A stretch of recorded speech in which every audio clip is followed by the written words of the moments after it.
Bourbonblog.com. We've always been big fans of WhistlePig whiskey and also Meghan, Ireland, the chief blender there in Vermont at WhistlePig. And we're so excited, Meghan, to have you on to taste this together. This is big, very big deal. The Big ShǝBàng from WhistlePig, the oldest, rarest whiskey ever released. Yeah, You've it's got crazy. some rare whiskeys, but this is so rare. How rare is this? That's going to be the oldest whiskey you're seeing out of North America in the single malt space. So we're very excited. Wow. It's been a lot of fun to create and make and see what flavors can come out. And yeah, excited to have you try it. Thank you for having me. Thank you, Meghan. Always a pleasure. We really enjoy everything WhistlePig does, and of course, you know, we tried the we were just mentioning the Gravestock earlier this summer. Loved that. We love your all of your releases, the flagship, and of course, the Boss Hog is coming. But now it is time to really dive into this one, the WhistlePig 30-year-old. And you said not only is this the rarest whiskey ever from WhistlePig, but this could just be the oldest, rarest whiskey that's single malt ever from North America, right? Yeah, so it's from the oldest North American distillery. It's where we were able to source the base whiskey from. So it's definitely going to be some of the oldest out there for sure. Some of the very oldest. It'll be very hard to find another single malt this big. I have not tasted this. This is in such a beautiful case. As I open it up, tell me about this crest that's on here and how that fits in with the story. This will be our third iteration of this super aged single malt. So we started with our 21-year, 25 came out last year, and this year rounding out this trinity with our 30-year-old. So that crest has kind of gone across all three of those single malts for us. And both has kind of some respect to the single malt world with the crest style coming out of like Scotland and Ireland and that part of the world, but bringing in our own inspirations here from Vermont. So there's a maple leaf on there. You're going to see a rye grain on there as well because we are who we are. Great. And then there's the little egg with a holder that says WP on it to show kind of bringing it into the new world. So different kind of symbolisms within that crest. Okay, here we are. We're actually removing this. With a name like Big ShǝBàng, part of what I've always loved about the brand is it's so serious about whiskey. You all do such an incredible job, but at the same time, you have a lot of fun, and you don't take yourselves too seriously, even when it comes to something so serious. How do you strike that? How do you strike that balance? Look, we want our whiskey to always taste great. Right? We're trying to make the best whiskey we absolutely can, but we like to have fun while we do it. We're a relatively young team here in Vermont. We get to do some really cool innovations, have these crazy brainstorming sessions, and it allows us to have the innovation that we do, right? To have kind of these crazy ideas, and we like to share that part with the world. So started with the Beholden, then the Badonkadonk, and now the Big ShǝBàng. So kind of these fun names, but back it up with a really good quality product as well. That's right. 2023 was the 21-year-old Beholden. That was finished in WhistlePig rye whiskey barrels. And then last year you did the Badonkadonk 25-year-old in that beautiful silver oak Cabernet. And this is Vin Santo barrels that some people have heard of. Tell us as I'm just going to take a sip of this, tell me the story behind this. So we were able to find these Vin Santo barrels, pretty difficult to find, had to hunt these down for a couple of years, but it's an Italian dessert wine out of Tuscany.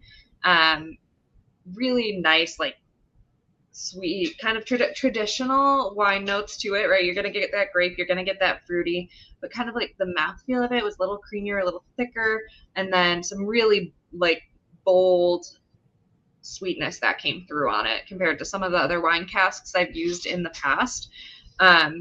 Also translate directly to holy wine. It's a cool kind of story there, right? So this trinity that we've created with single malt now and using a holy wine cask finish as well. Just nosing this, okay, just as I pour this, and I just nose it, it pops with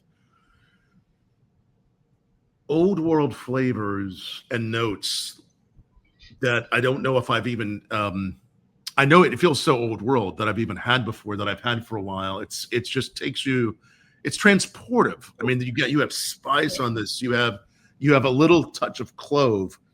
You have something that just, and you can get just on the nose, the age, the depth of character, and then on the palate, it's huge with you have that malt, but it's so nuanced against the Vin Santo. It's just, this is incredible. There's a bready note. It's honeyed. It's remarkable. Even after a few sips, what was the journey like? What was this whiskey like even before it became transformed? 30-year-old single malt. Yeah. So great, 30 years. Great barrel notes have started to really like develop, super well-rounded from that perspective too, right? The whiskey had this great kind of balance to it. Nothing like sharp was there after 30 years. Looking at those great flavor notes, we had some stronger tannin notes in the base whiskey initially, which I still think comes through on that final, not like overpowering. I always get like a chocolatey note from that, from like a malt. It's like a liquid milk chocolate. It's so toasted oak, dried fruit. There's so much that's happened in 30 years, because you think about most single malts that we would try might be 8, 9, 10 years old, but there's probably a reason why not much single malt is laid down for 30 years as well. Yeah, I mean, aging anything for 30 years is a pretty long time, right? Or you're losing liquid to the angel share every year.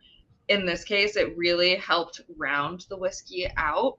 Coming from up there, it spent the first like 26 years in Canada, so we got our hands on it a few years ago. But being able to get those flavors out, and then because it's Canada, it's a colder climate, right? It's not pulling the flavors quite as much as it would in like South America, or like if you go right to a more humid environment or whatever, takes a little bit longer, which allows some more oxidation to happen as well while it's continuing to pull those flavors up in Canada.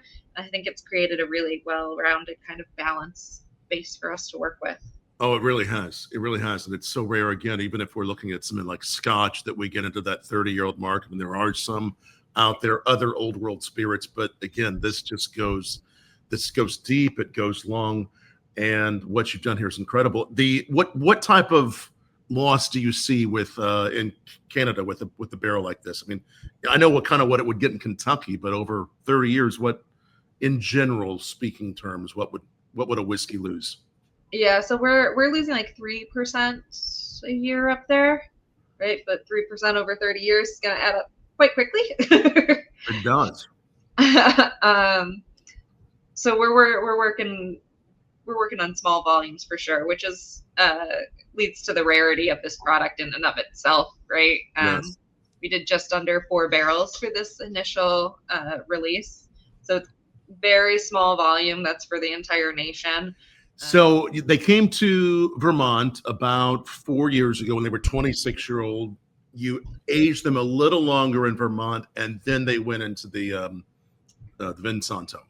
Yeah, so it spent about a month, 4 weeks was our finish time in that Vin Santo. So, the last part of its journey, is it really doing much more than it, as far as climate goes, as far as that last bit in Vermont? Is there a little bit more magic that happens? We get a little bit more temperature fluctuation down here than in Canada. We're still a relatively cold climate as well. We're not hitting anything super high in temp, but probably pushes it in and out of that barrel a little bit more in those last 4 years here, just during our summer times for sure.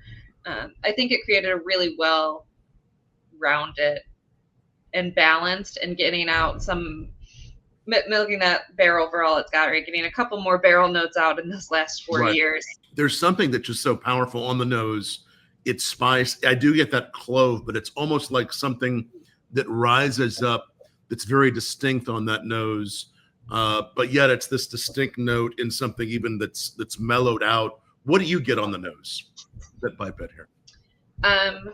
For me, I get a lot of those like what I consider like distinct single malt notes, right? Some of those like darker notes, toasted. I get a lot of like toasted, some almond almost in there too. I do get that, almost like almond, marzipan, a little bit of a creaminess, but really against that barrel, it's there. It's elegant. Oh yeah. And then honey, I think too, coming in. That's more coming in from that Vin Santo, but it's sweeter the honey side of it. Sort of heathered honey that you get. Look at that color too. I mean, that's just, it's so dark. Really within the whole bottle, it's just it's so beautiful. So lovely. This is just so nice. Is it tell us about how, if somebody's watching this, they really want to try it or find a bottle, what's it like? Where can they look? Can they find it at the distillery? Where can they find it? Yeah, it's going to be hard to find for sure. Like I said, super limited, and that's definitely part of the game here. But it's distributed countrywide, so we are across the U.S. So find your local WhistlePig fan, your local WhistlePig liquor store, and start working it from that angle a little bit. But the bottles are out there around the country, but it's going to be a tough one to find. Did you just know immediately whenever it was 30 years old, you would call it the Big ShǝBàng, or were there any other names that you were considering? There were some brainstorming sessions for sure. But the Big ShǝBàng really was the one that stuck in everyone's head, right? At this point, we liked starting with the B, right? The Beholden, the Badonkadoc. We knew we needed another B. Big ShǝBàng, and again, there may still be, as we reported when we first reported about the bottle, there may be a little bit more of that Beholden and Badonkadoc left. You can look on your, I think there might have been, I don't know if there still is on your website, but this one's not on your website. People really have to search for this one to taste it, to really dive into it, and just to experience something so rare. And we may see some more single malt whiskeys like this collection in years to come. Is it possible, still considering? Yeah, I would say never on that for sure. I think this will kind of round out a trinity that we've kind of like started here. We're excited to continue to explore the different flavors that we can do within single malt as well. So the imagery I get is just you walk into an old library or a very old stately home, and you think about what would be poured out of this incredible decanter that has notes of warehouse, that has notes of wine, all these elements, these stories that are told through the tale of time, and it's really all in this glass. There's nothing quite like this that I've ever had. So beautiful, Megan. Oh, and if you haven't tried the Gravestock, the partnership with Liquid Death, we reviewed it this past summer on Bourbon Block. I love it. I've seen a few bottles still on store shelves. It is so delicious, refined. There's some wheat whiskeys I like. There's some I don't. This one is one I loved. What gave this more? What gave this one more flavor, you think? I got so much flavor out of this one, first of all. Yeah, so we finished it in a toasted cask, actually casket-shaped cask. But I think that added toast onto the wheat, right? I think wheat in general is pretty light and creamy compared to kind of the rye and bourbons, pack a little more punch. So I think adding that little toast on at the end really kind of created a bigger depth of flavor within that, and allowed some of those wheat characteristics to shine through a little more as well. So I think that was key for us, was that finish that we put on. No matter what kind of whiskey collector you are, enthusiast you are, there's something for everyone, whether it's 6-year-old, 10-year-old, 30-year-old. I think I'm going to have to really sit with this to do even more tasting notes, but this is really mind-blowing and really a journey in time of flavor. Made the joke once before, I think, but this whiskey is actually older than I am. So, well, I'm older than this whiskey, but I guess the general question is for anyone. But what do you think? What is that like for you? That if it's older for you than you are, how does that feel to you? Being the master of it. Yeah, a little crazy for sure, but being able to take those flavors, right? You only get better over time, right? We learn, we get to see more develop, more depth happen over time. So it was a lot of fun to work with for sure. Well done, Megan, to you and the team. And of course, we look forward to so much more in the fall with the Boss Hog, with other rare releases. And obviously, we're so excited. We always love being there in Vermont with you all, but we're so excited that gotta get you back up north again. Yeah. the fall's coming to Louisville. So we're so excited about that too. For those friends and family that are near Louisville, we're so excited to be having you join us and welcoming you there too. Yeah, we're really excited to come down and hang out down there for sure. Hopefully November-ish to have Well, that up. there might be even some of this at the vault. That's what the press release had said. So Yes. Louisville, mark that. You get to taste it at the vault. There's a very good chance there'll be some. Can't wait to taste more with you soon. Megan, thank you so much. Cheers. Awesome. Thanks, Tom. Appreciate it. Cheers. Thank you.